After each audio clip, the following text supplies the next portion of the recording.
of the day.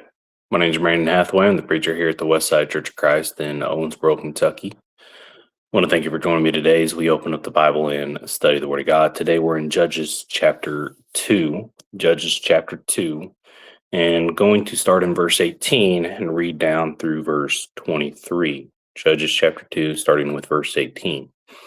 I believe these verses give us a good explanation of the book of Judges. It tells us why judges were raised up, what took place with the judges, what happened when the judges died, and why God allowed the other nations to stay within them, that he wasn't with Israel to drive them completely out. So verse 18 says, when the Lord raised up judges for them, the Lord was with the judges and delivered them out of their hand of their enemies all the days of the judge.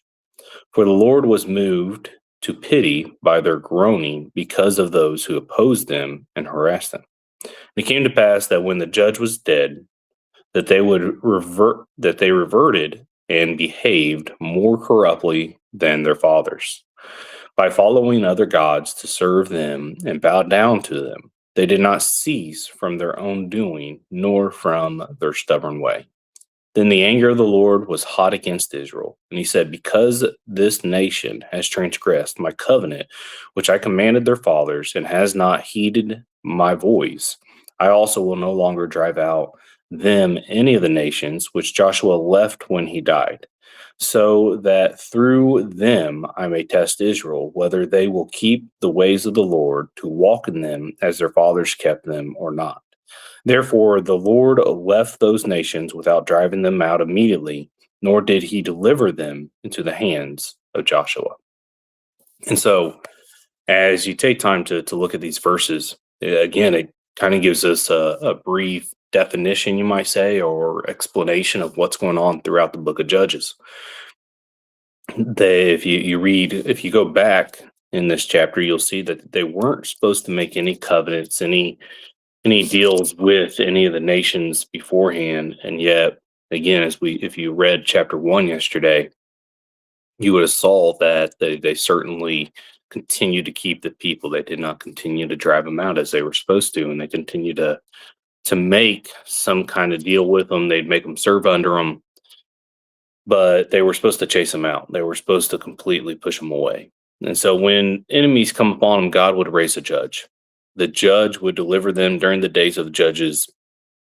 Life was pretty good. They did not have the enemies coming and taking all their crops. They did not have the enemies coming and taking them into captivity, but rather the judge would continue to rule, lead, and they had a good leader.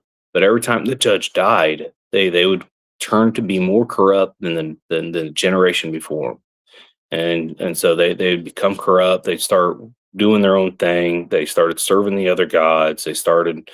And so God said, fine, we'll leave these nations here, and it'll be a test. It'll be a test to them to see if they can truly put God first, or if they'll serve the gods of Baal, to see if they are willing to be faithful in this service. So again, we're stuck in this world also, right?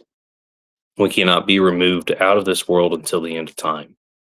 And so therefore, as we live each and every day, we too are surrounded by corruption, right? We're surrounded by sexual morality. We're surrounded by swearing and cursing. We're surrounded by false worship. We're surrounded by varieties of sin.